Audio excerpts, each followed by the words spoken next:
control, fuera de su dominio, ¿no? Y tratamos varios aspectos, la soberanía, ¿no? La supremacía de Dios, ¿no?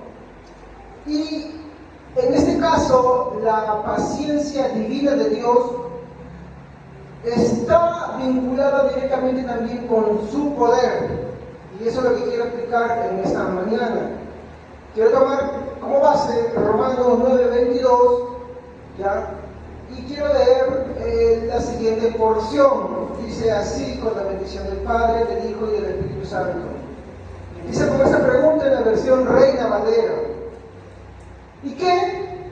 Si Dios, queriendo mostrar su ira y hacer notorio su poder, Dios dice, ¿qué si Él queriendo mostrar su ira y hacer notar, mostrar su poder, hace algo para que esto se vea? Porque, como voy a enfatizar acá, la mente impía, la mente inconversa, incluso alguna persona que puede estar acá y que no está regenerado, puede cometer el error de ver la paciencia como una debilidad de Dios o como una causa de su no existencia. Y en esta mañana yo quiero mostrar ese detalle. Voy a terminar de leer mi versículo. Dice así: y que si Dios, queriendo mostrar su ira y hacer notorio su poder, soportó con mucha paciencia los vasos de ira preparados para destrucción. ¿Ven la vinculación que tiene acá? Dios, queriendo mostrar su ira y hacer notorio su poder, ¿qué hace? Soporta con mucha paciencia los vasos preparados para la destrucción. Y durante los servicios pasados tocamos el caso Nínive, ¿no? ¿Qué fue lo que pasó en Nínive?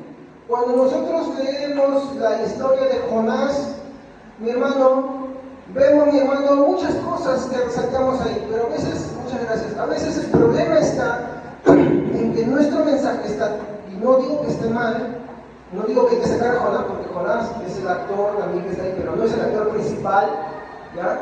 Pero cuando nuestro mensaje está centrado solamente en Jonás, en la reacción del rey, el pueblo, y los marinos, y tantas cosas que le pasaron hasta el pez, ¿no?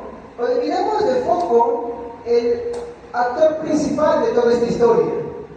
Mientras que para Jonás la historia termina ahí, el actor principal continúa ahí. Y muchas veces hay tantos mensajes y tantos sermones centrados en Jonás que no está mal, ¿me entienden? No está mal, ¿ya?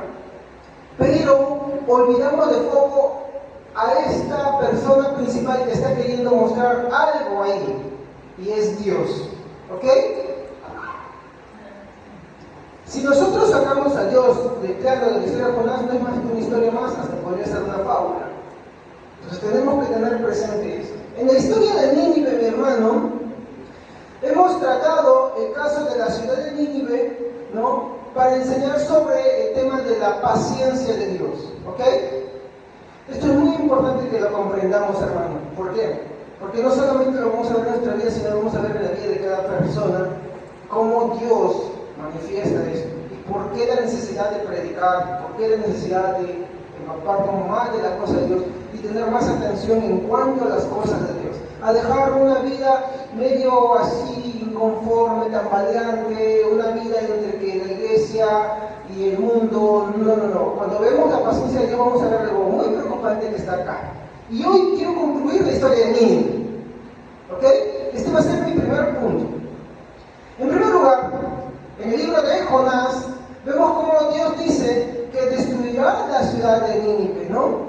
Y hermanos, cuando nosotros vemos el libro de Jonás, mi hermano, ¿qué dice la Biblia? ¿Cuántos días Dios le dio?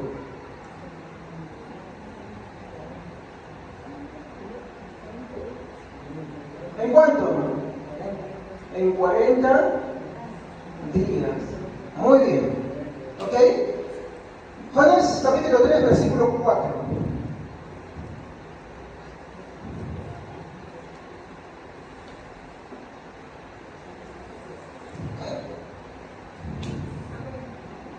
Comenzó Jonás a entrar por la ciudad, camino de un día, y predicaba diciendo: de aquí a 40 días Nínive será destruida. Ok, muy bien. Esa fue la predicación de Jonás. Nótese que yo en este momento no estoy hablando de todas las aventuras que Jonás pasó, si Jonás tuvo algún percance o la situación, eso no quiero enfocarme ahora, sino en el mensaje principal. Nínive en 40 días será destruida. ¿Ok? Muy bien. En segundo lugar, la ciudad con el rey se arrepienten de su mal camino. ¿Estamos? Ese es el segundo punto. Jonás capítulo 3, versículos 5 al 8. Los hombres de Nínive creyeron a Dios y proclamaron ayuno y se vistieron de juicio, desde el mayor hasta el menor de ellos. Y llegó la noticia hasta el rey de Nínive, y se levantó de su silla, se despojó de sus vestidos y se vistió de silicio y se sentó sobre el cenizo, e hizo proclamar y anunció a Nínive por mandato del rey y de sus grandes, diciendo: hombres y animales, bueyes, ovejas, no busquen cosa alguna, no se les dé alimento ni beban agua, sino cúbranse de silicio hombres y animales y clamen a Dios fuertemente y conviértanse cada uno de su mal camino de la rapiña que hay en sus manos. Muy bien. Jonás predica, como bien lo ha leído el hermano y ustedes lo tienen en sus Biblias, la historia es bien conocida. Los aldeanos escuchan el mensaje, se arrepienten y esta noticia llega a los oídos del rey. El rey también dice: pues vamos a nuestro mal camino, proclama ayuno. ¿Ok? El ayuno no era propio del pueblo de Israel, todos los pueblos lo conocían, sabían que era eso. ¿Ok? Entonces proclaman un ayuno, entonces se angustian y todo esto. ¿Ok? Conocemos la reacción que vamos a dar. Pero esto tampoco es lo principal ni tampoco es lo primero. ¿Ok? Algo que quiero resaltar en tercer lugar es que los habitantes reconocen que la ruina que se les avecina no podrá ser frenada así nomás por ellos mismos, a menos que Dios así lo desee. Vean la expresión que dice Jonás 3:9. ¿Sí lo puede leer? Amén. ¿Quién sabe si se volverá y se arrepentirá Dios y se apagará del ardor de su ira y no pereceremos? ¿Yo también? No solamente el versículo 9.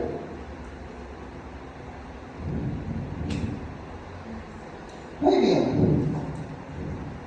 La expresión que vemos acá es que los habitantes de Nínive no aluden que por lo que ellos están haciendo serán librados, sino que es Dios quien quizás se vuelva del mal que quiere hacerles. ¿Me comprende?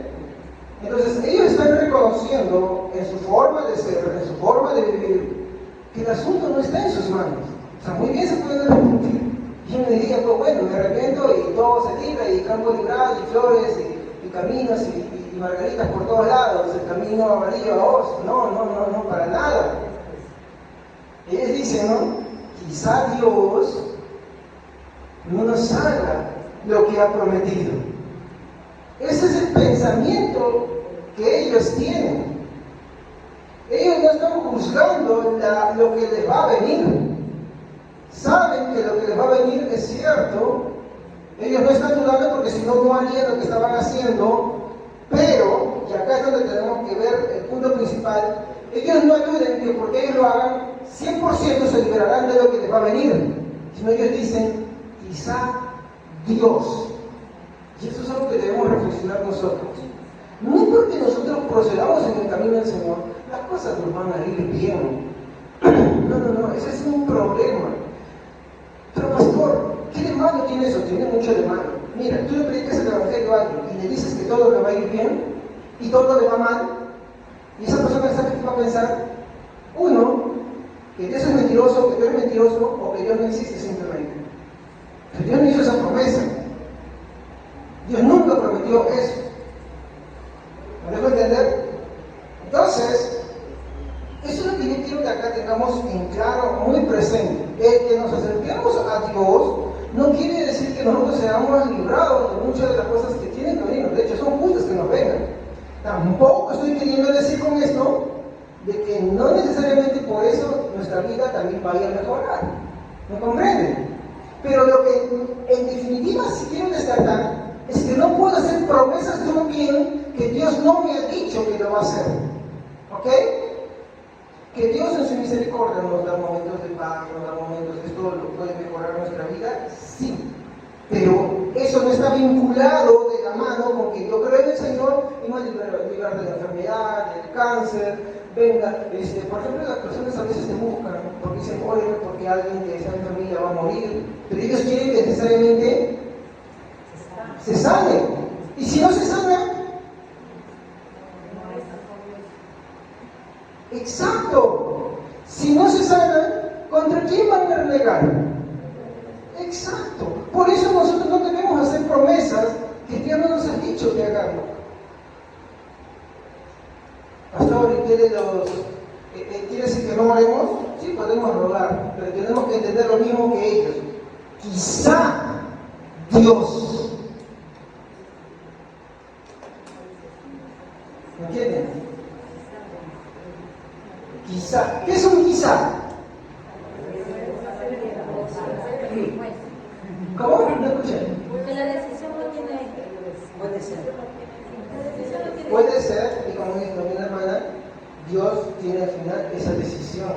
Si lo hace, es como decir, el abuelito está enfermo, yo puedo rogar con mis hermanos, Dios en su providencia puede hacer una cosa, usar un médico, usar una intervención, sí lo puede hacer, pero si yo sé resulta que no, pues no va a suceder.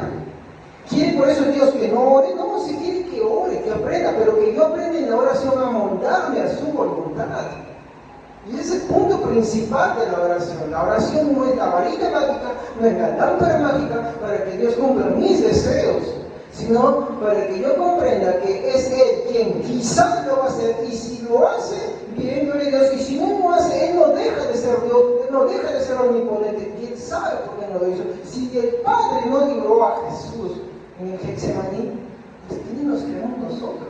Por eso, ese evangelio que te presenta a Dios como el Dios de la lámpara mágica, o más conocido en estos días como la super fe, donde la fe, como bien cada semana, la centra más que todo en un poder que si tanto declaras, así va a ser, es un falso evangelio. Ahora que estamos estudiando los miércoles del falso evangelio, en el capítulo 15, vamos a ver muchos casos en los cuales, mi hermano, esto es terrible. No lo digo yo, no lo invento yo. Pero hay muchos cristianos que están en iglesias apóstatas, y como dice Tesalonicenses, Dios envió un poder engañoso para que crean a la mentira, por cuanto no aceptaron el amor de la verdad para ser salvos. Y miren lo que sigue diciendo, para que sean condenados y no tengan salvación. Porque el hombre busca. Gente que deposita su fe solamente en sí mismo, pues encuentra un predicador que le predica eso. Y ese Cristo no salva. Porque no es el Cristo de la Biblia, no es el Evangelio de la Biblia. ¿Me dejo quedar ahí? Ya, eso es lo que yo quiero decir por ahora en el momento en esta parte. Continuamos porque la historia de Nínive quiero darle conclusión. Acá quiero ver un cuarto punto. Muy bien. Quiero que noten algo acá. En primer lugar, Dios promete. ¿Estamos? En segundo lugar, el pueblo reflexiona. Y en último lugar, Dios, ¿qué hace? No destruye. ¿Ven algo raro ustedes acá? Se les voy a dar una ayuda. No me digan que promete, pero está ahí la respuesta. ¿Ven algo raro en esto? A ver, vamos a poder responder esto del Nuevo Testamento. Y eso es luz. ¿Ya? Y en él no hay tinieblas. Quiere decir que no es verdad. No solamente si continuamos leyendo de dicho, ¿no? Si decimos que no hemos pecado, le hacemos a él mentiroso y su verdad no está en nosotros. Él es el Dios de la verdad. Él no miente. ¿Me comprenden? Pero pastor, yo me acuerdo que hay un rey pagano malvado, el cual dice que Dios envía un espíritu y mentira. Sí, es cierto, pero él no es el que miente. ¿Me entiendes? Es más, él dice, ¿quién irá por nosotros? Y será espíritu de mentira y se levantó un demonio. Es Satanás ofreciéndose voluntariamente para hacer eso. Por eso es que Dios, cuando permite, no, mi hermano, sale sucio ni manchado. No puede haber pecado en él porque él no puede pecar. ¿Estamos? Entonces, muy bien, miren lo que les dije, ahora noten esto. ¿Ven algo raro acá?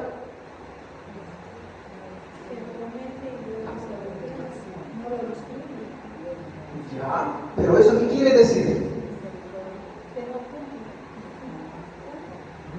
¿Podemos decir? Sí.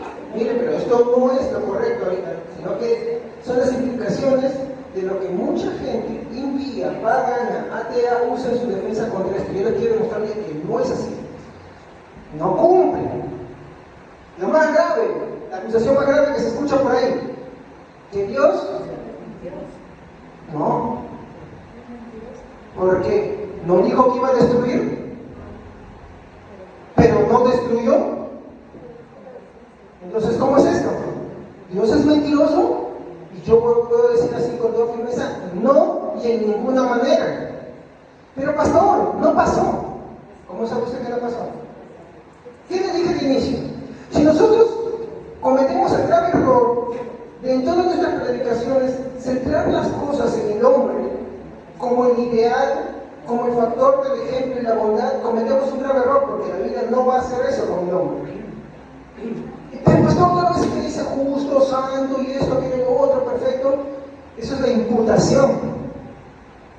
Es la transferencia, como se explicaba la semana pasada, ¿no? Como que tú tienes una deuda y te hacen una transferencia a tu cuenta, estamos, para que tú pagues ciertas cosas, pero al final ese dinero no lo trabajaste tú, te lo pasaron a ti, ¿sí o no? Yo, por ejemplo, tengo una crisis económica y llegamos con mi hermano y dice que hermano Javier, si estás con una crisis, te voy a transferir a tu cuenta sin que me lo pagues, $1000. Oh, gracias, hermano, muchas gracias. ¿De verdad? Por más que yo tengo dinero acá, el dinero no es mío. ¿Estamos? Entonces no nos confundamos con eso. Eso te habla. Muy bien, porque el punto, Dios no presenta al hombre en su condición separado de su gracia como un ideal, como algo bueno, perfecto, santo, justo y puro. Todas esas cualidades buenas que nosotros vemos en la Biblia son a causa de la imputación que se nos transfiere a nuestra cuenta de Dios, de las perfecciones que Dios tiene a causa de su Hijo Jesucristo. Un ejemplo, Jesús en la cruz del Calvario. Nuestros pecados son imputados a Él, transferidos a Él, a su cuenta, por así decirlo, y a nuestra cuenta se nos es transferida ¿qué cosa? La vida justa de Él. ¿Me entienden? Y por esa razón nos llama la Biblia justos ante el Padre. La santidad de Él también, Él nos santifica. Entonces, se transfiere a nuestra cuenta. Por eso, de los ojos del Padre, somos declarados como santos. Pero la realidad es que nuestro obrar propio como seres humanos no somos muy justos ni muy santos. Es por eso que los reformadores tenían una frase que me llamó muy bien: Justus is et peccator, que quiere decir justos y a la vez pecadores. Justos porque hemos sido justificados a través de la imputación delante de Dios por medio de Cristo, pero pecadores porque aunque Dios nos ha imputado, seguimos teniendo rezagos de esas condiciones. ¿Me comprenden? Porque analicemos, ¿no hacemos injusticia muchas veces? Sí. Y a veces ni siquiera nos damos cuenta. Pero sí, pecamos, sí, también. Entonces no tenemos que confundirnos ahí, ¿ok? Muy bien, entonces Dios es verdad, declara esto, Él no puede mentir. Entonces acá que vemos, Dios promete, el pueblo reflexiona, Dios no destruye. Entonces por esto es que Dios no cumple, Dios acaso miente. No puede. Pero ¿cómo le explicamos esto? ¿Cómo respondemos a esta pregunta? Y es verdad que muchos ateos se agarran de esto para decir, mira, acá tú tienes esto. Pero ese argumento que ellos usan es el argumento, mi hermano, de toda secta, porque el ateísmo es una religión más. ¿Y saben cuál es la particularidad de una secta? Es que extirpa una porción de la Biblia y al explicarla desconoce todo lo demás. No tomen en cuenta todo lo demás. Pero pastor, ustedes es un versículo, sí, pero para yo dar un versículo yo tengo que conocer todo lo demás, si no lo que yo digo puede estar muy mal. Pero ellos no, ellos lo usan a la malicia para reforzar lo que quieren decir. Entonces, Dios promete destruir, el pueblo reflexiona, Dios no destruye. Entonces, ¿qué fue esto? No, por consecuencia humana caída. ¿Qué quiere decir? Miren, la mente humana caída. Entonces Dios no ha cumplido. Entonces Dios miente. Y yo le voy a decir que no. Esto, mejor se lo dejo acá. No. Porque Dios no es que no cumpla su promesa y no es que Dios mienta. No puede ser ninguna de esas dos cosas. Entonces, ¿qué sucedió acá? ¿Por qué Dios prometió y después no destruyó? Porque no cumplió lo que prometió. ¿Pero cómo le demuestran? ¿Ah? No esa generación, pero... Ya, muy bien. ¿Y quién tiene la respuesta? ¿Cómo saben que lo destruyen? ¿Dónde? Ah, amigos son, pero bueno, dicen, pero no lo dicen. Eso tienen que saber demostrar. Vamos a avanzar. Muy bien. Si Dios, vemos que Dios no destruye la ciudad. Versículo 10, por favor, de Jonás. Amén. Y vio Dios lo que hicieron, que se convirtieron de su mal camino y se arrepintió del mal que había dicho que les haría, y no los hizo. Muy bien. No lo hizo. Entonces, ¿qué es esto? Pues esto dejaría a Dios mentiroso. Dios no puede mentir ese dicho, ¿no? Entonces, acá tenemos que hacer las siguientes reflexiones. Si Dios prometió y luego no cumplió, ¿podría eso llevar a algún ateo, escéptico, incrédulo o falso creyente a pensar que Dios miente? Pues sí, en la mente no regenerada, en la mente no convertida, lleva inmediatamente a esa conclusión. ¿No?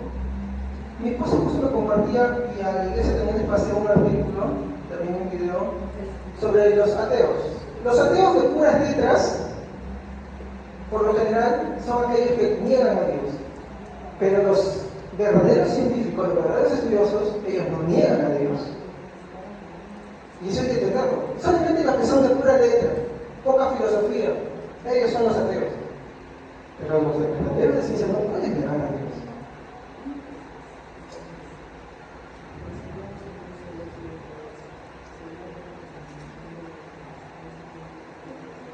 Aclaremos algo. Dios no miente. Notemos que Nínive, en primer lugar, ¿qué cosa era?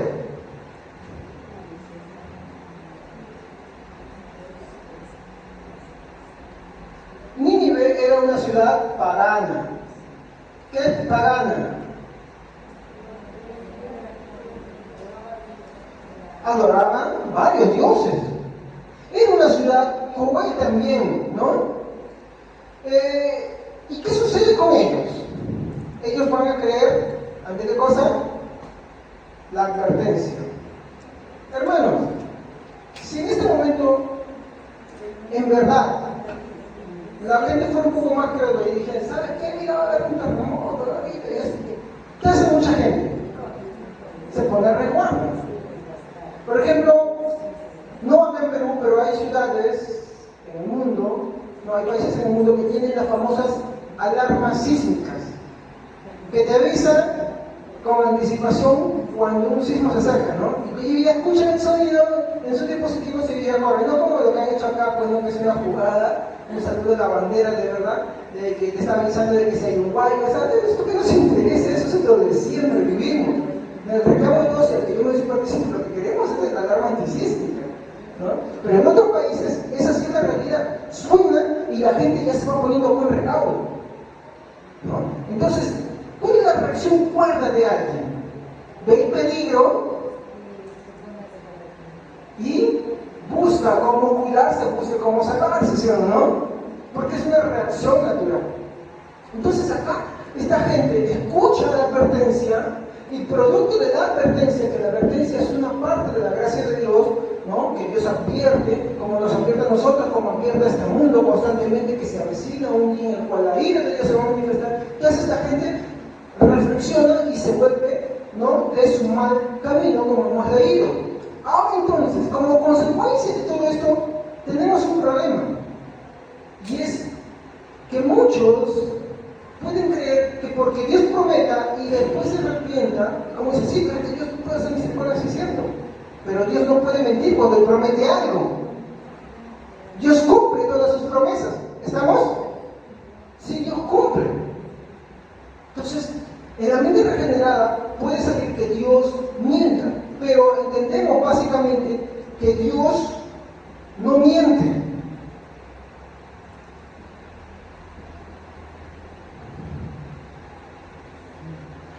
Entonces, vemos acá el siguiente punto, ¿no? Ellos creen ante la advertencia, pero hay que notar algo. No sabemos, hermanos, que ellos continuaron manteniendo esa conducta. ¿Tú ves algún registro que ellos dicen que sí continuaron manteniendo esa conducta de arrepentimiento? No, no lo ves. ¿Hay algún versículo bíblico? Miren, no se nos dice que ellos se volvieron una ciudad fiel a Dios, ¿ya? O que dejaron todo. No se nos dice. Lo que sí sabemos, mi hermano, y ahí empezamos a ver al principio, es que Dios no miente, porque lo que le dijo el Señor a Jonás de destruir a Nínive, hermanos, sí lo cumplió. Porque Dios no puede ser mentiroso. Vemos algo.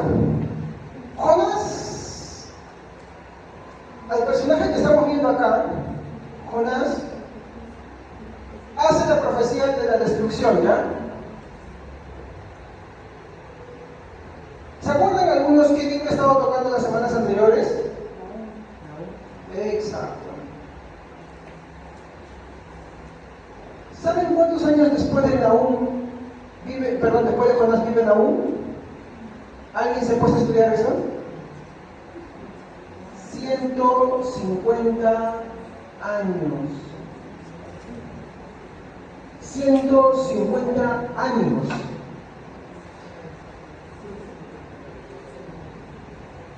¿Saben cuál es la particularidad del libro de Nahum?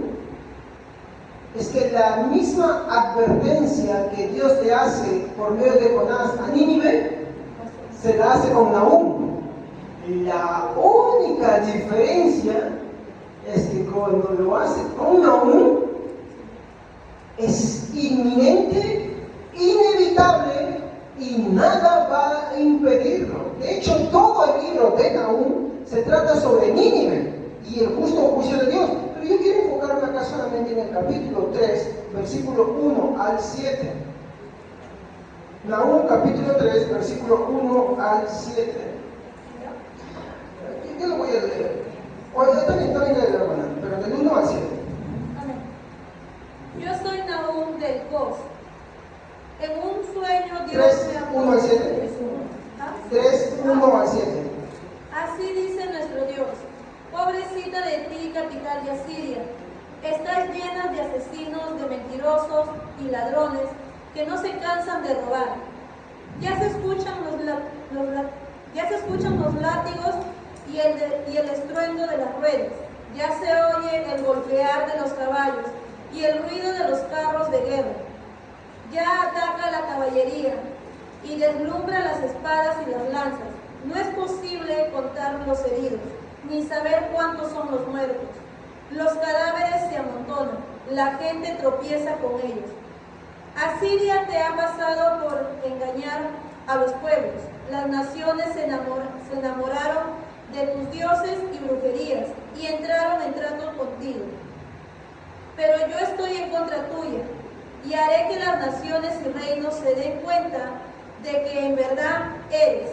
Voy a embarrarte de excremento y quedarás en vergüenza. Todos los que te vean se alejarán de ti diciendo: Asiria está destruida. ¿Habrá alguien que lo consuele? ¿Habrá alguien que le tenga compasión? Yo soy el Dios de Israel y juro que así lo haré. Muy bien. La capital de Asiria es Nínive. Por eso que en su traducción llama Nínive para la capital de Asiria. Hermanos, esto que vemos acá describe la conducta de los asirios. Los asirios, mi hermano, no concluyeron con sus conductas, sino que continuaron. Y esto es lo que pasa muchas veces. La gente escucha el Evangelio, la gente escucha el algo y momentáneamente, por el terror, por el miedo, creen, pero no permanecen. Y aún así, Dios les sigue teniendo paciencia, pero esa paciencia llega a un límite. De hecho, Nahum es la conclusión de toda la historia de Nínive, en la cual Nínive termina siendo destruida. ¿Y saben por quién es destruida? Antes de llegar a Jerusalén, Nabucodonosor destruye esta ciudad. Y hermanos, a diferencia de Jerusalén, mi hermano, que la destrucción fue bastante, con Nínive no dejó nada. ¿Sí? Le destruyó en partes, no lo destruyó todo al mismo. No puede. Pero agarró mi hermano, ¿y qué sucedió? La capital, mi hermano, de Siria, mi hermano, Nínive experimentó la ira de Dios. Experimentó todo el golpe. A diferencia con Jerusalén, en Jerusalén le viene una nación. Estuvieron sitiados, de pronto cuando entran, ¡plum! En Asiria todo lo que hicieron es pagar. Y ahí vemos nosotros cuántos años de paciencia les tuvo. Les dio 40, le dijo 40 días voy a destruir. Entonces, ¿qué hizo Dios? Igual cumplió su promesa, pero les dio 150. A Canaán también. Dios le dijo en 400 años volveré, pero al final le dio 30 años más. 430 años y salieron Israel. ¿Y qué le dijo Dios? Miren, ahí viene la promesa de Dios. Mata todo lo que encuentres. Hombres, mujeres, animales, niños, no dejes nada con vida a uno que latan de pecho. ¿Se dan cuenta ustedes? ¿Y esto por qué? Porque Dios ya les había prometido eso. Porque Dios no puede mentir. Como le dije, la mente inconversa, la mente atea, la mente pagana, el falso creyente, cuestiona las promesas de Dios. Avanzamos. En Jonás vemos la paciencia divina de Dios, que culmina con Nahum. Por eso Nahum, cuando va a empezar su discurso, vean lo que dice en el versículo 3 del capítulo 1. Sí, Nahum 1:3. Jehová está para la ira, grande en poder, no tendrá por inocente al culpable. Jehová marcha en la tempestad y en el torbellino, y las nubes son el polvo de sus pies. ¿Se han dado cuenta cómo describe a Dios? Que Él está marchando, ¿no? Para ejecutar qué cosa, su ira, pero empecé diciendo, grande y misericordioso Dios, grande y misericordioso, lento para la ira, lento para la ira. Así empieza Nahum. ¿Qué está queriendo decir? Que el hecho que Dios, miren, ahí está, el hecho que Dios no destruyera Nínive, no era porque Dios fuera mentiroso, porque Dios olvida, o Dios se retracta en esa forma, no, sino porque Dios es lento. Y la prueba para ser lento es algo así, por ejemplo, eso lo vemos con la parábola que la hermana explicó. ¿Cuándo quieres probar la sinceridad de alguien? Dale tiempo. Dale tiempo. Dale tiempo para que lo veas. Por ejemplo, en el caso de Nínive, ¿cómo lo demostró? Muy bien, sí, nos arrepentimos, quizás Dios nos libre. Muy bien, vamos a darle 150 años, a ver si se arrepintieron en verdad. ¿Se arrepintieron? Las costumbres siguieron. Los mismos dioses continuaron, las mismas prácticas continuaron. ¿Qué fue entonces? En la parábola de los dos deudores, el deudor que le debía al rey: Señor, apiádate de mí, por temor a la cárcel del castigo. Muy bien, muchos hacemos eso. Muy bien, te perdono la deuda. Entonces, ¿pero por qué después le envía el castigo eterno? Es que malentendemos, y ahí viene la mezcla cuando queremos pensar que misericordia es igual a paciencia. Los dos conceptos están unidos, pero no son iguales. Y el juego de palabras siempre está ahí. Y es que la paciencia también es una muestra de la misericordia, pero en su ejecución no es lo mismo. ¿Y cómo se demostró? Muy bien. El hombre salió libre, ¿y qué hizo? Al primero que encontró que le debía: págame lo que me debes, págame lo que me debes. ¿Qué demostró eso? Que él solamente quería ser librado del castigo, nada más. Por eso es que todos estos predicadores que te hablan de las 70 semanas de Daniel, como yo también he predicado, de forma terrorífica, cuando no entienden que esto, lo que habla es de Cristo, ¿me entienden? Y que te dicen: ay, ya, mira que en Israel, mira lo que está pasando. Bueno, Israel es una nación más. Hay que orar por ellos, sí, como tú orarías por cualquier otro sitio. Pablo dice: oren por la ciudad donde se encuentran, porque si ella tiene paz, ustedes también estarán tranquilos. Oren por todos igual. No, pero mira, y que te viene el chip y piensan que eso es el evangelio. Eso no es el evangelio. La gente tenía todo así, sí, pero es solamente temor a eso.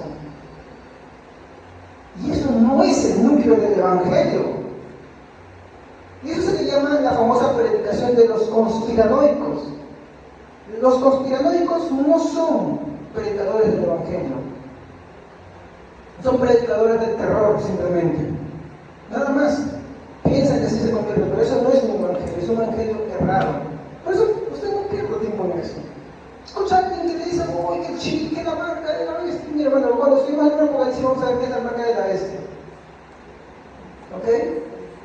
Pero esa gente que anda diciendo, buscando: ay, mira, que me compró el celular, mira, acá tiene código de barra, me han dicho que es así. Mi hermano, han hecho tantas interpretaciones a eso. Eso no es el evangelio. Eso no es el evangelio. Eso es ser conspiranoico simplemente. Buscar cosas donde no hay. ¿No? Pero ya tendremos un momento para hablar sobre el libro Apocalipsis. Ver eso también. De hecho, yo me retracto muchas de las cosas que yo he predicado sobre el libro Apocalipsis, pretendiendo un evangelio del terror, y no es así. La Biblia no centra su mensaje, la Biblia es cristocéntrica. Muy bien. Entonces, quiero mostrar acá, hermano, que al final a Nínive se le dio el tiempo y continuaron. Sus prácticas no fueron abolidas. ¿Sabemos por qué? Porque en muchas culturas antiguas los pueblos tenían sus dioses, ¿no? ¿Y qué pasaba? Una forma de declarar la victoria era que cuando un pueblo vencía a otro pueblo, su dios era el que lo reemplazaba, ¿sí o no? Y así cambiaban de dioses. Nínive, si realmente se hubiera arrepentido, ¿qué hubiera pasado? Hubieran continuado con el Dios verdadero, pero no, continuaron con sus dioses fáciles después. Eso es lo que mucha gente hace. Entonces, como dice la semana pasada la pregunta, ¿qué recibió Nínive? ¿Misericordia o paciencia? Paciencia. De hecho, así es como termina el libro de Jonás. ¿No tendré yo misericordia? Bueno, me dijo, pastor, que es un juego de palabras que se encuentra ahí. La paciencia procede de la misericordia. De un pueblo que no sabe diferenciar bien entre la izquierda y la derecha. Y como le dije, cuando nosotros vemos Nínive, vamos a ver en aún toda la descripción de su conducta, de su obrar, cómo Dios termina con ellos. En la parábola de los deudores, mi hermano, el deudor, mi hermano, que sale y apresa, que dice, es llevado preso y entregado a los torturadores. Y la respuesta fue: miren la evidencia, ¿no pudiste tener misericordia como yo la tuve contigo?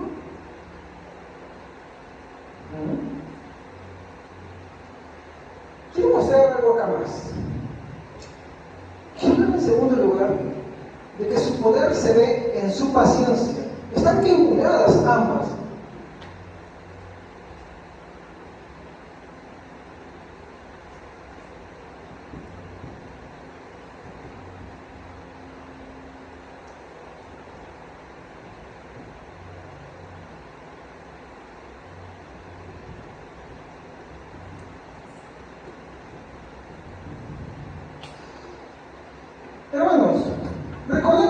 ya habíamos hablado, ¿no?, sobre esta diferencia. ¿Se acuerdan cómo es la aplicación de la misericordia? Y ahí viene, porque muchas veces encontramos esas palabras y ahí tenemos que ser bien cuidadosos. ¿Cuál es la diferencia entre misericordia y paciencia? Esto lo voy a hacer breve porque la semana pasada hablamos.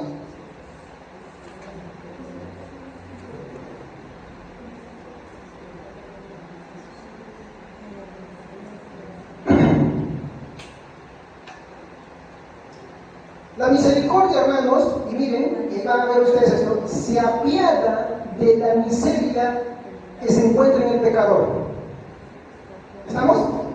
Por eso que ustedes van a ver muchas veces este juego de palabras, pero pastor, ¿cómo ustedes no dicen que esto es misericordia? Es que la paciencia está vinculada con la misericordia, pero su aplicación no es igual, pero están ahí. Es como decir, en tu matrimonio, tú estás casado con alguien, pero son igualitos. No, pero tienen un vínculo.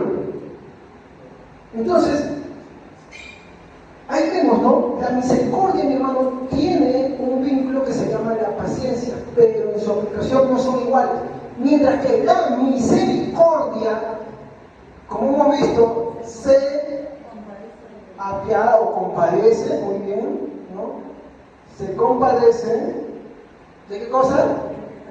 Del pecador, muy bien. Eso es lo que hablamos la semana pasada, mostramos los versículos. Y la paciencia soporta al pecador.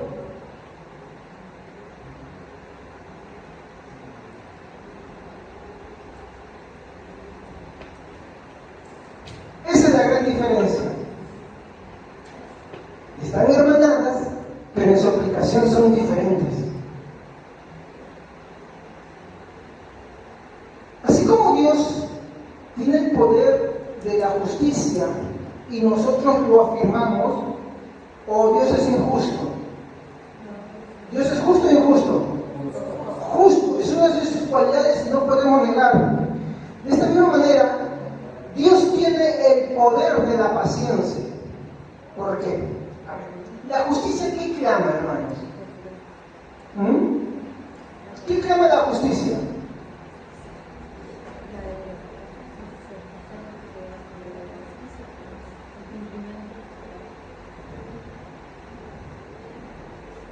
¿Qué clama? Lo dijeron hace un momento. Exacto, muy bien. Con Dios no hay intermedios en esto. Dios sabe, Dios te ve. Tú pecas. ¿Qué clama la justicia contra ti? ¿Qué clama la ley de Dios contra el pecador? ¿Qué dice la Biblia? El alma que pecare, esa morirá. Muy bien. Habíamos puesto el caso de Adán, el caso de la población antediluviana, de David mismo, del pueblo de Canaán. ¿Qué clama la ley? Peca y muere. Por ejemplo, el caso de Pedro Escusa, que la hermana está tratando. Murió instantáneamente. Nada, ya vio, murió instantáneamente. ¿Quién nos enseña eso? A veces somos blasfemos de decir, pero ¿por qué Dios nos mata como antiguamente? ¿Sabes por qué nos mata? Pero muchas veces sí lo hace y también lo hace nuestra autoridad. Porque la justicia que clama no la humana, la divina, inmediatamente. Pero la paciencia, ahí está la diferencia. Ahí está la diferencia en la paciencia.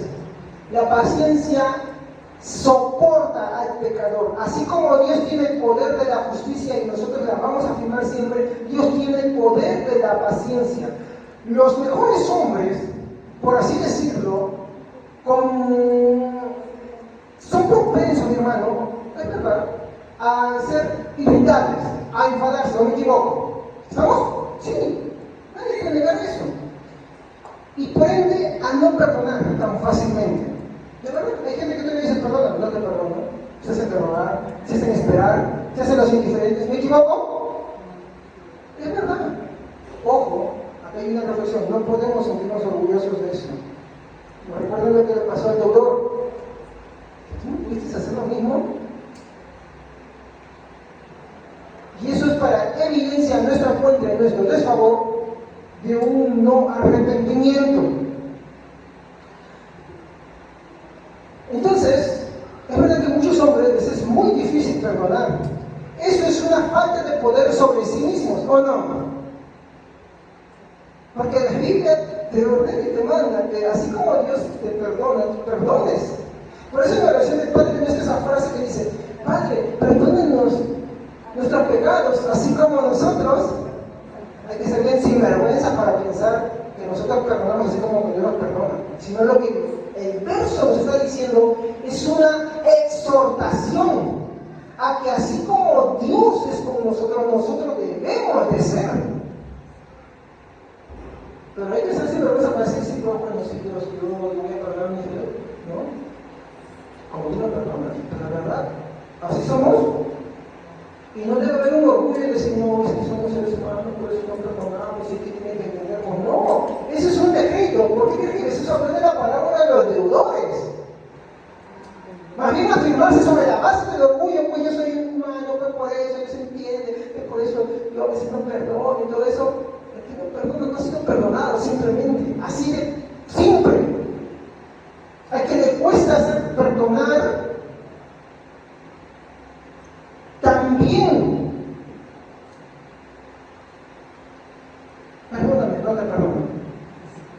Tampoco Dios está perdonado. No es que Dios no te va a perdonar, no, es que Dios no te ha perdonado. Por eso no hay esa gracia en ti. No lo hay.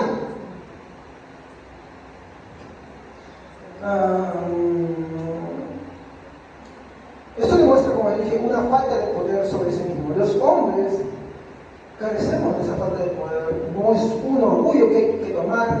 No podemos pretender igualarnos nosotros como cristianos a los inconversos. No podemos querer imitar, decir: así soy yo.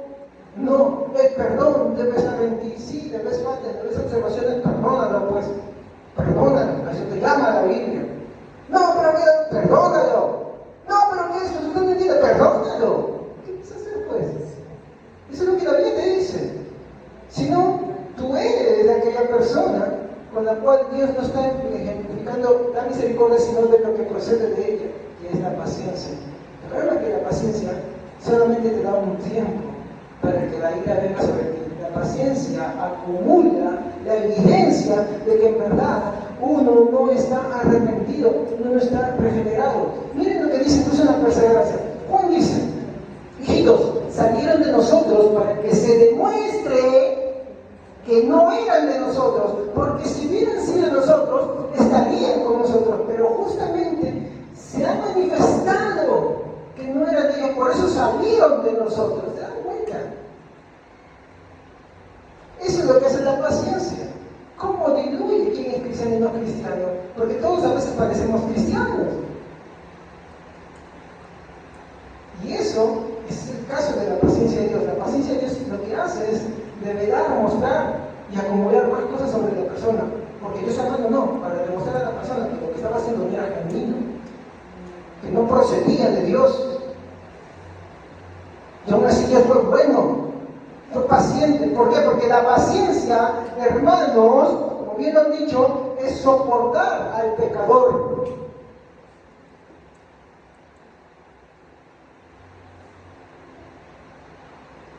Sin embargo, Dios es todo lo contrario. Él tiene el poder sobre su ira. Vamos a ver un versículo y después otro con el cual quiero analizar. Salmo 103, 8.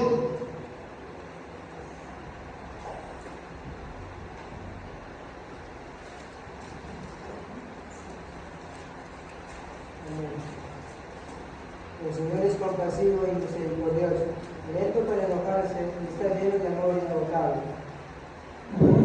Muy bien, gracias.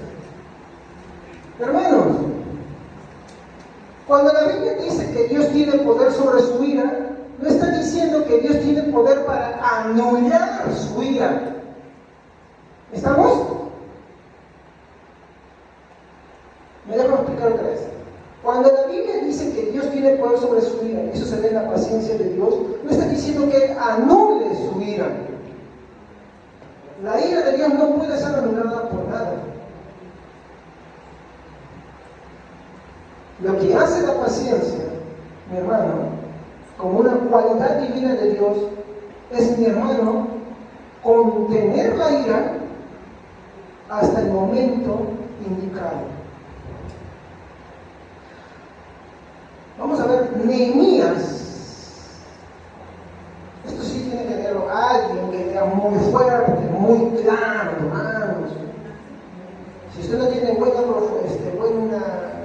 entonación, hermano, va a perder muchas cosas que están acá. Nehemías 9, 17, 21. Este es el texto que por excelencia lo va a mostrar. Nehemías 9, 17, 21. A ver. Se negaron a obedecerle, y no se acordaron de los milagros que habías hecho a favor de ellos. En cambio se pusieron tercos y nombraron a un líder para que los llevara de regreso a su esclavitud en Egipto. Pero tú eres Dios del perdón, bondadoso y misericordioso, lento para enojarte y rico en amor inagotable. No los abandonaste, ni siquiera cuando se hicieron un ídolo en forma de becerro y dijeron: este es tu Dios que te sacó de Egipto. Cometieron terribles blasfemias. En tu gran misericordia no los abandonaste para que murieran en el desierto. La columna de nube todavía los guiaba de día, y la columna de fuego les mostraba el camino durante la noche.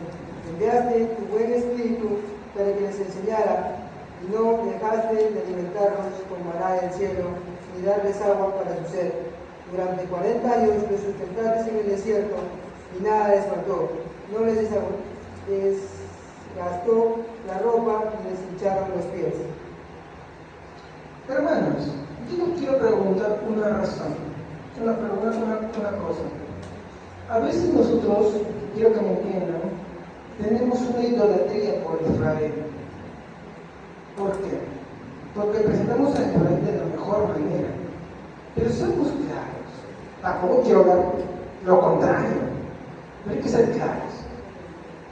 ¿Ustedes creen que todos los que salieron de Egipto y que vieron el mar se salvaron? ¿Y que están en la presencia de Dios? No. ¿Creen ustedes que todos eran creyentes? En el desierto, en la alimentación de los 40 años, ¿creen ustedes que todos eran creyentes? De hecho, la Biblia dice: y la gentuza mezclada en el pueblo empezó a reclamar: ay, cómo no volviéramos a Egipto, donde teníamos cebollas, ajo, puerro, dátiles. Así escribe la Biblia.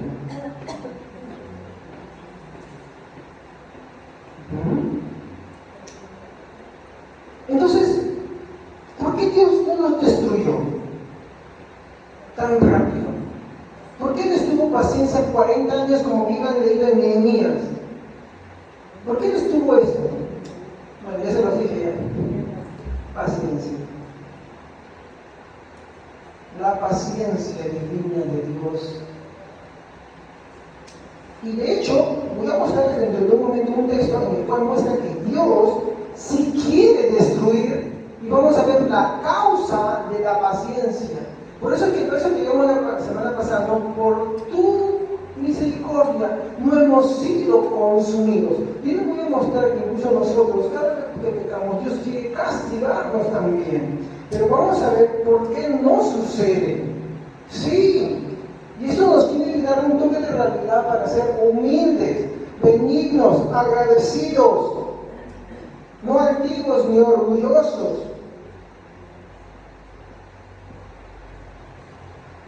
Vamos a ver, en tercer lugar, la evidencia de ese poder.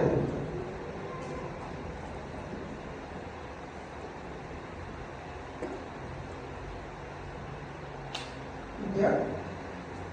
En primer lugar, quiero que vean ustedes que Dios muestra su poder en esas maneras. Primero, ¿ya? Dios no rompe inmediatamente sus vasos reprobados. Hermanos, quiero preguntarles algo: cuando usted se enoja,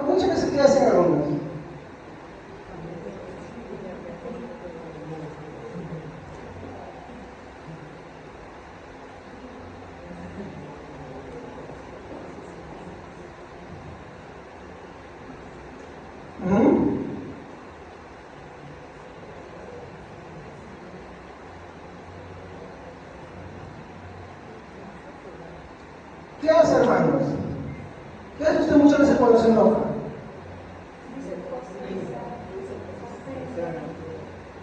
¿Alguna vez han roto algo?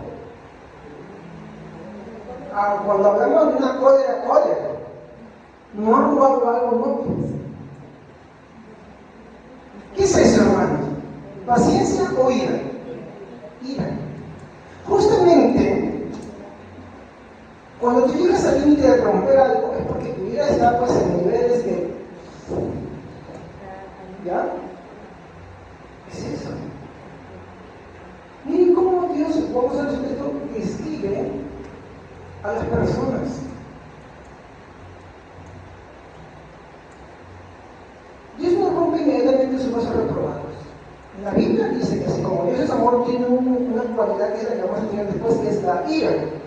La ira es la ejecución, hermanos, propiamente de toda su indignación. ¿Ok?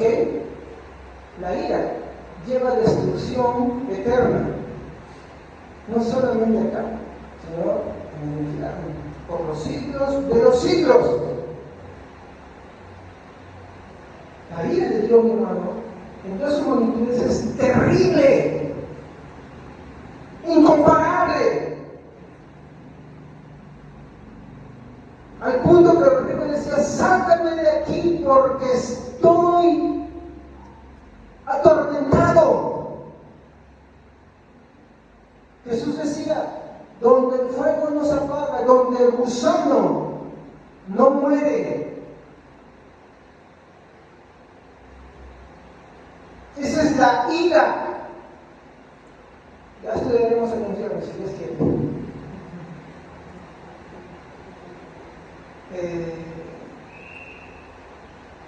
Dios podría netamente hacerlo. Incluso cuando pecamos, Dios no nos muestra la magnitud de nuestro pecado de pronto, porque el ser humano no lo soportaría. Muestra su paciencia, así que paulatinamente le va mostrando y le va dando, como decía, de buenas por partes.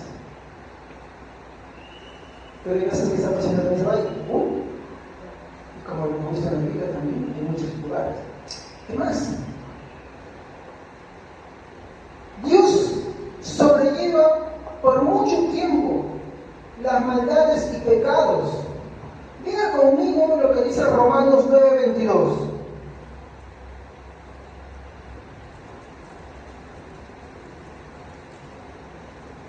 Amén. ¿Y qué?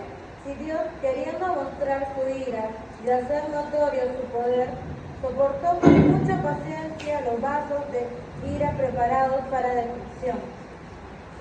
Si Dios, queriendo mostrar, ¿qué cosa? Su ira. ¿Qué más dice? Soportó con mucha paciencia. Si Dios quería hacer notorio su poder, soportó los vasos de ira con mucha paciencia. Hermanos, eso no es cualquier cosa. Y quiero que veamos la profundidad de ese versículo. Por eso yo les decía, ¿no? La paciencia, la semana antepasada, no es una debilidad de Dios. La mente inconversa piensa eso. Dios no viene, Dios no hace, no me va mal, yo esto, yo aquello, lo otro. La mente inconversa cree eso. Pero la paciencia no es una debilidad, más bien es un poder dentro de Dios. El poder, mi hermano, de soportar la maldad de la criatura.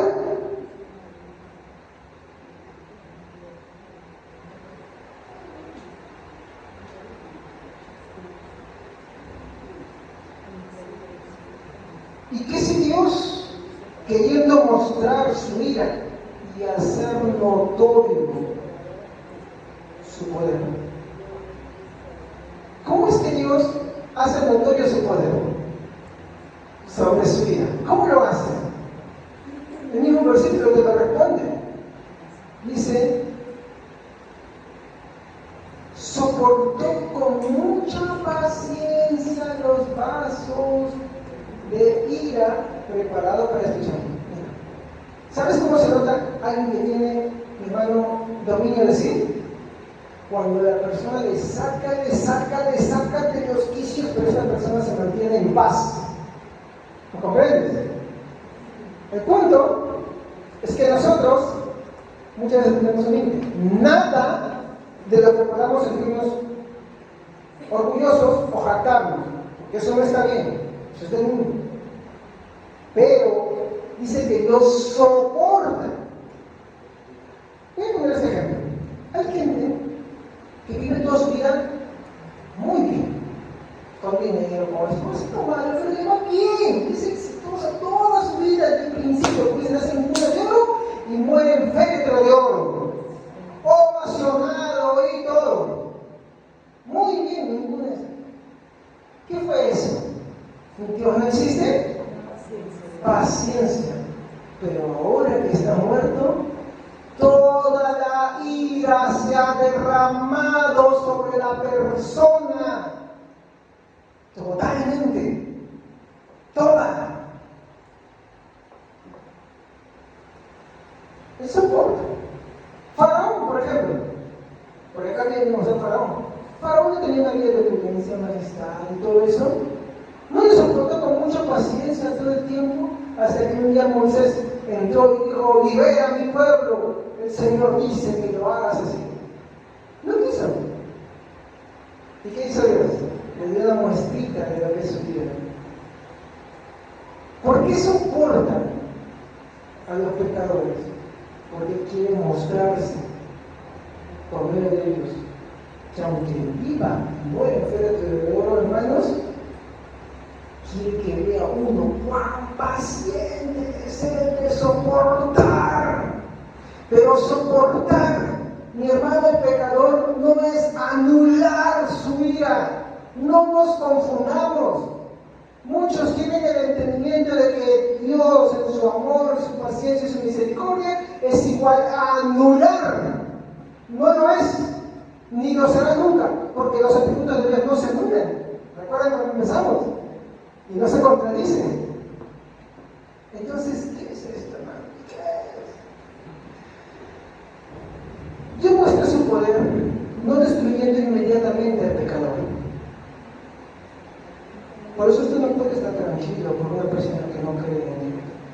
Usted tiene que orar, predicarle, prepararse mejor, tener pasión por las almas, tener pasión por su familia, para que se conviertan. Intercediendo por ellos, orando por ellos. A veces ellos no quieren ya escucharte, ya no quieren ni oírte, pues ora a Dios.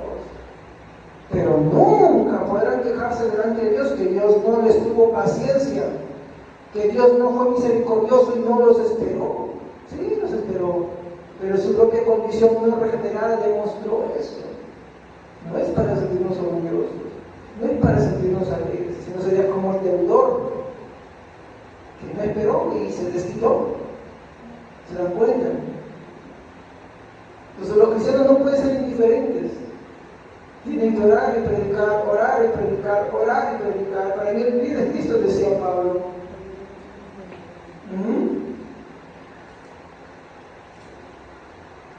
Dios muestra su poder, no destruyendo inmediatamente al pecador. Es verdad que el impío entiende la paciencia de diferente forma, pero no debemos imitarlo. Es triste que muchos cristianos acá, espero que ninguno, pero voy a hacerlo así, a veces tambalean su fe. ¿Qué quieres para creer en Dios? ¿Que Dios derrama su vida sobre alguien que tú conoces? ¿Quieres que Dios lo derrame? ¿O sobre algún falso creyente que pueda estar acá? ¿Quieres que Dios derrame eso para que tú creas? No. Si tú albergas la creencia de que porque Dios no muestra que hace algo o hace, incluso no predicabas, eso no es evangelio, pero Dios en el Antiguo Testamento hacía esto. Sí lo hacía, para mostrar su ira. Y el que no lo haga ahora, hermanos, no quiere decir que no lo muestre, que no se muestre. Pero es mayor poder el que está mostrando ahora, porque está conteniendo la ira, soportándola, sufriéndola. Porque es el pecador que le ofende, Imagínate que tú eres Vamos a poner así, Arnold Schwarzenegger, agarrado, alto, viene un pipiquín, no es niño, sino es un adulto, es un niñito, y agarra y le empieza a insultar. ¿Se acuerdan cuando David salía, por ejemplo? ¿Quién insultaba? Un hombre, ¿sí o no? ¿Se acuerdan? Ya, muy bien, te insultan, te bofetean, te tiran, te escupen, te hacen todos los días. ¿Qué haces tú? Un día pierdes la paciencia y ¿qué haces? ¿Sí o no? No me decir que no hacen eso ustedes. Yo soy paciente. Yo no te probaste ese punto. Pero eso sí es lo que yo sufro como pecador. Todos los días le ofenden la cara en su mismo rostro, le dice lo que piensa, lo que hace, todos los días, constantemente. Esa es una muestra clara de su poder, que lo está soportando. Pero ese soportar, otra vez, no confundamos con que Dios anula su ira. Su ira es terrible.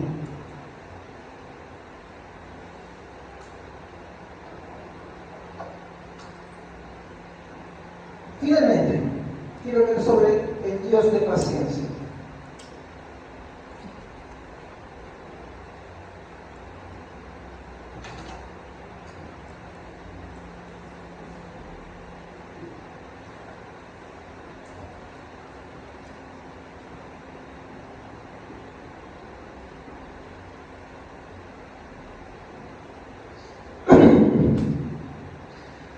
En primer lugar, quiero que me sigan, finalmente en esta última porción para tener una reflexión y una aplicación para nuestra vida, partiendo desde Romanos 15:5.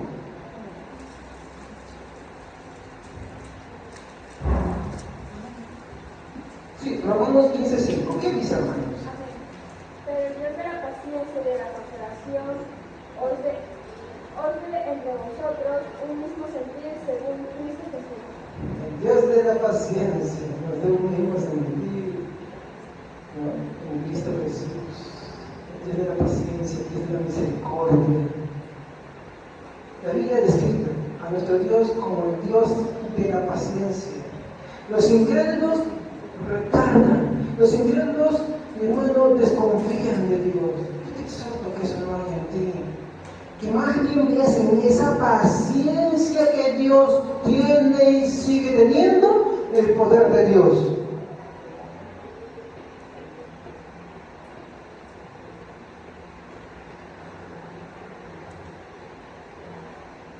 Veamos la forma en cómo Cristo intercede por nosotros. Romanos 8:34.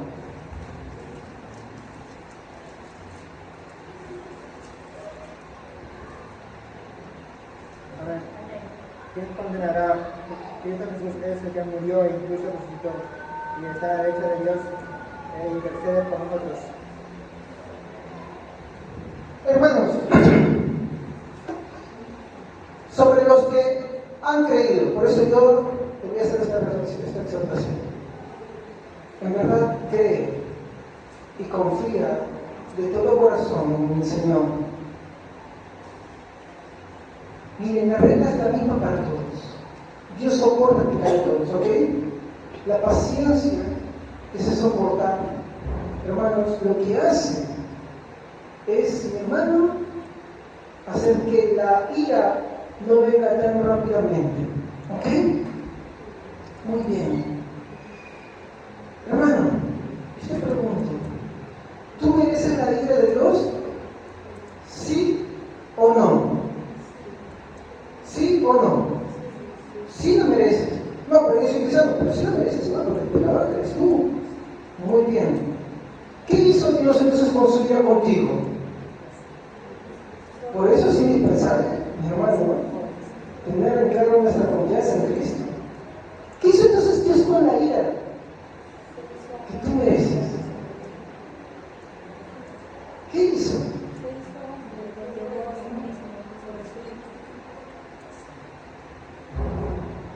Como el hombre es quien tenía que pagar por el pecado del mismo, ¿qué hizo Dios? Mandó a su Hijo tomando forma de hombre en la misma naturaleza y condición de los hombres, con la diferencia que Él es sin pecado y sin pecado, ¿cómo es? ¿Cómo fue formado Adán? ¿Ex nihilo, de la nada, o de algo? De algo. Era de la nada. ¿Qué fue ese algo? Del polvo de la tierra. ¿Cómo fue creado Cristo? ¿De la nada? ¿Ex nihilo o de algo? De un hombre. No hubo intervención de hombre. Ella no conoció hombre. ¿Es posible que un hombre forme una vida sola? No, es imposible. No puede. Así como la tierra es imposible. Lo formó así de esa manera, sin intervención de hombre. ¿Me comprenden? Entonces, Él hace esto. Cristo sin pecado vive una vida como hombre, sin pecado, justo. ¿Me comprende? Para que nosotros podamos tener la justicia de Dios ante el Padre, era necesario que nosotros vivamos una vida justa. Pero la verdad es que no hemos sido justos acá, mi hermano. No puede ser alguno que hemos sido mentiroso, blasfemo, fornicario, mi hermano, idólatra, engañado. ¿De qué cosa nos cansamos, hermanos, de decir? ¿Podemos decir que propiamente somos justos? No. ¿Pero Cristo vivió así como nosotros? No. Como hombre, pero sin pecado. No como David. David decía: mi madre me concibió en pecado. Fui concebido pecador. Jesús no. Esa es la gran diferencia. Jesús no. Y vivió toda su vida hasta el Calvario sin pecado, para que a través de esa vida justa, porque podía bajar de repente, pero no fue así, tenía que vivir una vida completa, así como el hombre, es lo que Dios pide para que sea salvo, que vive una vida completa de justicia, pero no es la verdad. No quiere decir que no hemos pecado acá. No pecado, por favor. Pero va a la cruz del Calvario y carga sobre él el pecado. Al cargar nuestro pecado sobre él, su vida perfecta, su justicia se nos transfiere a nosotros. Y él carga el pecado. Esa, mi hermano, el credo apostólico dice: Jesús descendió a los infiernos. ¿Qué quiere decir eso? ¿Qué hay en el infierno? El diablo pichante con hincha. No, el diablo le tiene miedo. El diablo le tiene miedo al infierno, hermano. Los demonios le tienen terror al infierno. Eso es un colchón, no, que el diablo está ahí. No, que ellos son los que importan el castigo, no. Ellos tienen terror a eso. El infierno es la ira de Dios.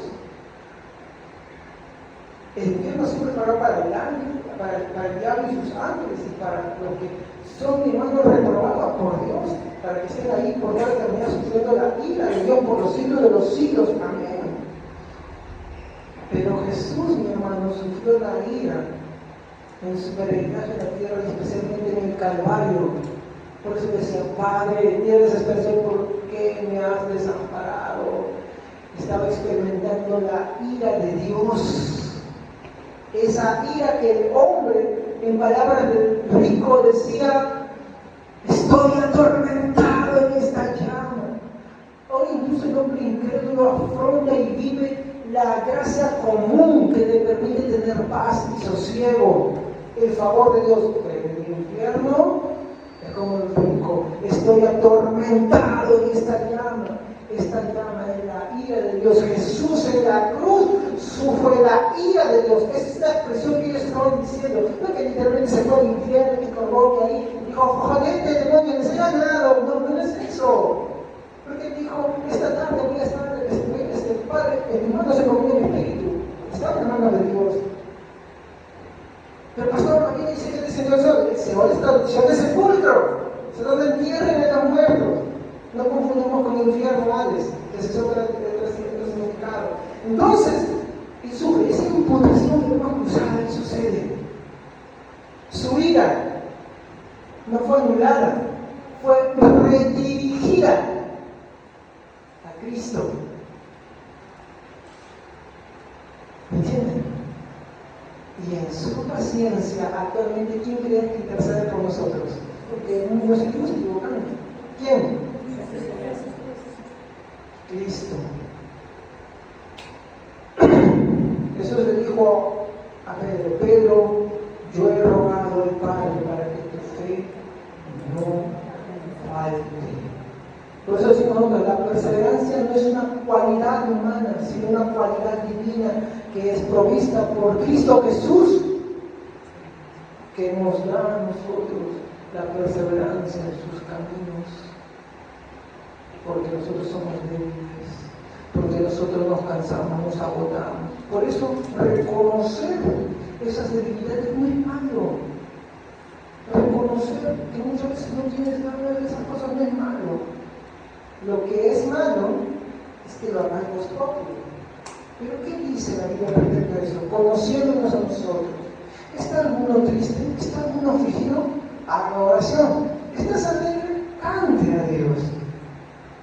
Cuando tú estás desanimado, afligido, con la lucha, tú también tienes esas luchas.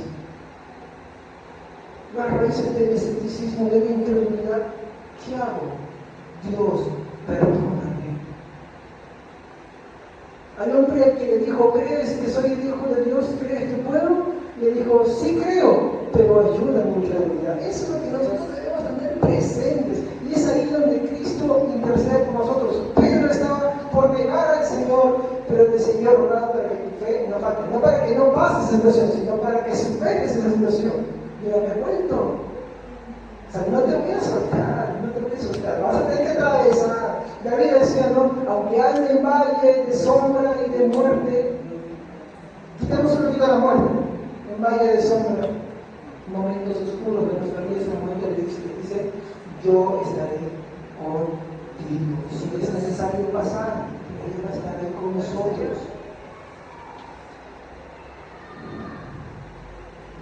En el Antiguo Testamento vemos unas líneas donde debemos meditar. Números 14, 17 a 18.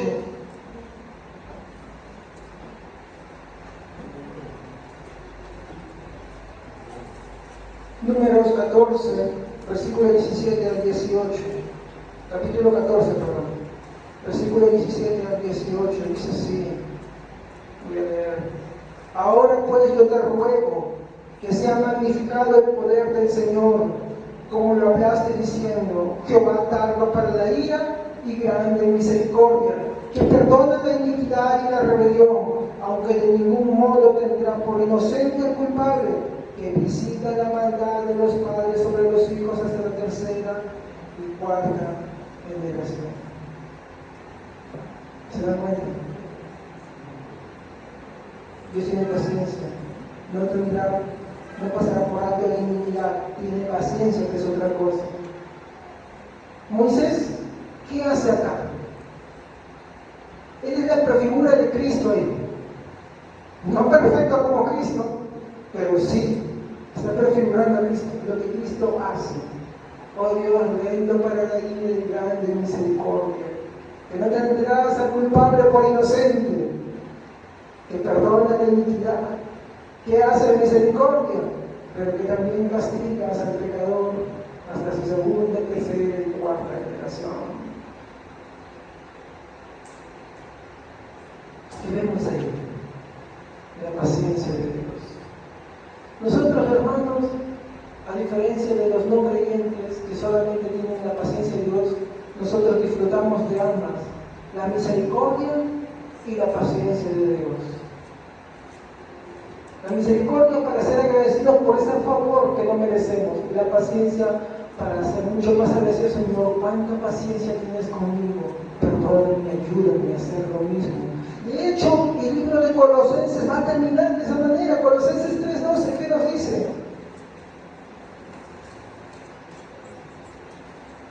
Colosenses 3:12, lo leo.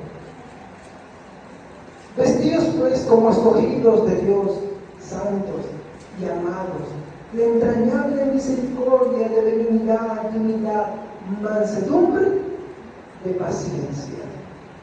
¿Se dan cuenta? ¿Se dan cuenta? Desde ese ciclo, si Dios ha sido tan misericordioso contigo, que ha mostrado su favor en tu miseria, en mi miseria, y si Dios ha sido tan bueno que ha mostrado su paciencia contigo y la sigue mostrando a tal punto que su Hijo amado sigue intercediendo por nosotros, entonces ¿qué debemos ser nosotros? También pacientes. ¿Amén? Y ese es el poder de Dios, mostrar una paciencia, no una debilidad, sino la paciencia. Porque no olvidemos, la paciencia es el previo a la ira. ¿Ok? Y la ira que nos corresponde a nosotros ha sido derramada sobre nuestro Hijo. ¿Cuánto más agradecidos debemos estar por el Señor? Pero no pensemos que la paciencia también nos librará, y de eso vamos a el próximo servicio, de los momentos duros y difíciles en nuestra vida. A veces van a ser para corregirnos, y otras veces simplemente no va a ser para eso. Ya no va a ser para destrucción, sino para que Él se muestre más en nuestra vida y aprendamos a confiar mucho más en Él. Amén. Vamos a ponernos en pie. Padre Santo, te damos gracias en esta mañana por tu misericordia, por tu amor, por tu bondad. Te ruego, Dios mío, que te bendiga grandemente, Señor, en este instante, todas las cosas que hemos hablado.